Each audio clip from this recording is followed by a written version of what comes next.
Every year, people come from all over the world to Adepticon, North America's premier miniatures and wargaming convention. Vendors, painters, hobbyists, artists, cosplayers, gamers, and all-around fans get together in the Renaissance Schaumburg to take part in something that somehow magically seems to exceed the sum of its component parts.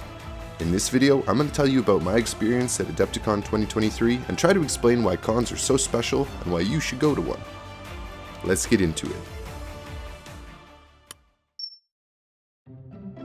This year I was rooming with two friends, Trent from Miscast and Bill from Berserker Works, and we were staying in a hotel a few minutes away from the convention center. This gave us an opportunity to take in some of Schaumburg's natural splendor on the walk over there, and Trent, who's an Aussie, got a chance to see his first snow. This is the best day ever.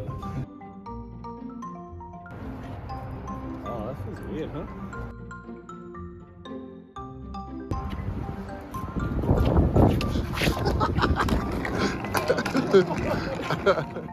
On the first day, there was a big meetup event for creators, and we ran into some friends. This is the first point that I want to talk about that makes conventions so great: friendships. It's great if you go to a convention with friends, or if you have friends you plan to meet there. But even if you don't, a convention is a great place to make new friends.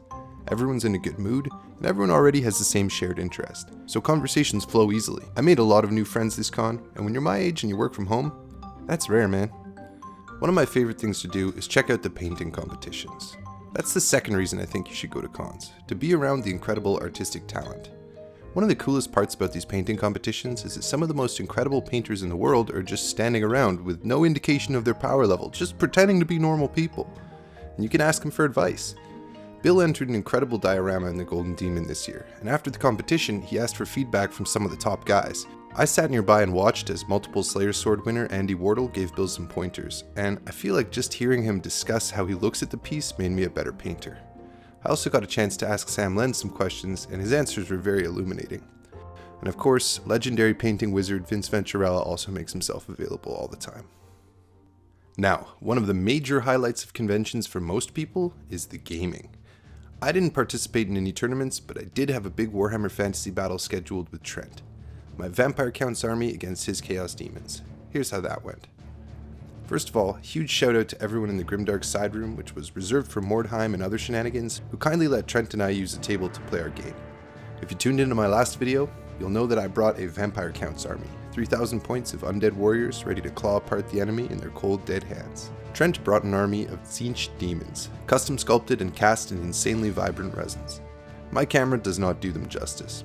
Trent gave me one to take home, and have a look how they look under UV light. So cool. So we deployed opposite each other in two classic battle lines with some lone terrain, and it was on. Let me give you a couple highlights. First thing I did was summon a so-called speed bump formation of the zombies in front of one of his units. Unfortunately, that unit was full of screamers, literally the only unit in the game that can destroy another unit simply by flying over it. So that was dumb. Off to a bad start. But elsewhere, things went really well. I advanced my whole battle line up with the wolves racing up the left flank, and Trent, bless his courage, decided to put his demon prince in the cemetery, challenging my Black Knights and Zombie Dragon. Now if you watched the last video, you may recall that my Black Knights were led by a White Lord with the Cursed Book, making them more difficult to hit in close combat. The Zombie Dragon also has a special ability called the Cloud of Flies that makes it harder to hit. This means Trent's attacks were all resolved on -2 to hit. I killed his demon prince, and elsewhere, his battle line started to crumble. A few bad rolls, and Trent hardly had any models left on the table, and the game was over soon after. Now I'm not gonna bother telling you who won or who lost, because it doesn't matter who went howling back to the Chaos Wastes and who reclaimed the graveyard for the glory of the Countess. It just doesn't matter. What matters is that we had a great time. Now if you guys would like to see a full battle report against the different forces of this army, hit the like button on this video, and if we get to 5,000 likes, I'll make it for you guys. I'd love to do a really nice one in a controlled environment at my home with just nice production values and everything. So, I didn't get any footage of it, but this year I also met Martin McCoy, who's the brilliant artist who's made some t-shirt designs for me. He's been working on some illustrations for an RPG called Moss Cairn, which features some really cool animal warriors. You should definitely go check out his work, it's absolutely incredible.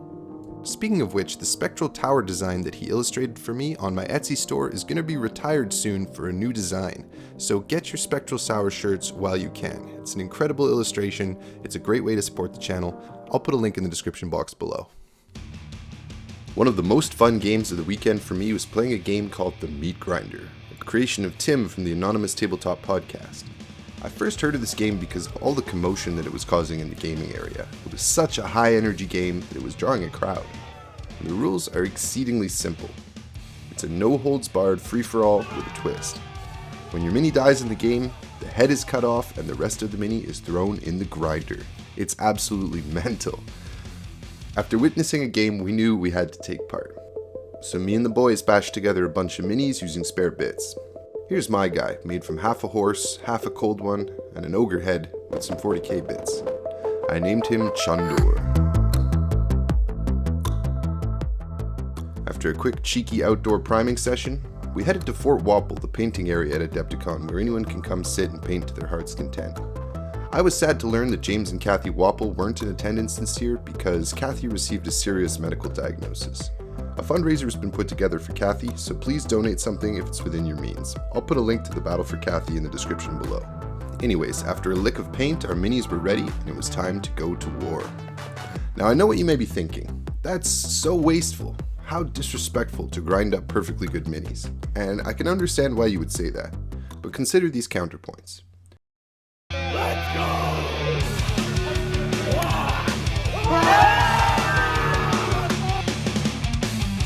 Grinder! Grinder! Grinder!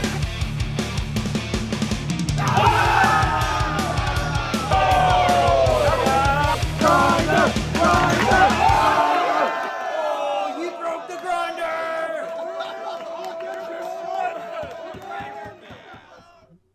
When the dust had all settled, Tim took a piece from all of the dismembered miniatures and made them into a giant sculpture to commemorate the battle.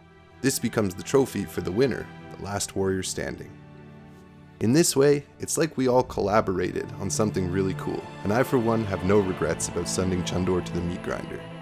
He was, after all, born to be a warrior, and all warriors die, but not all warriors truly live. Thanks for tuning in, guys. I'll see you next year.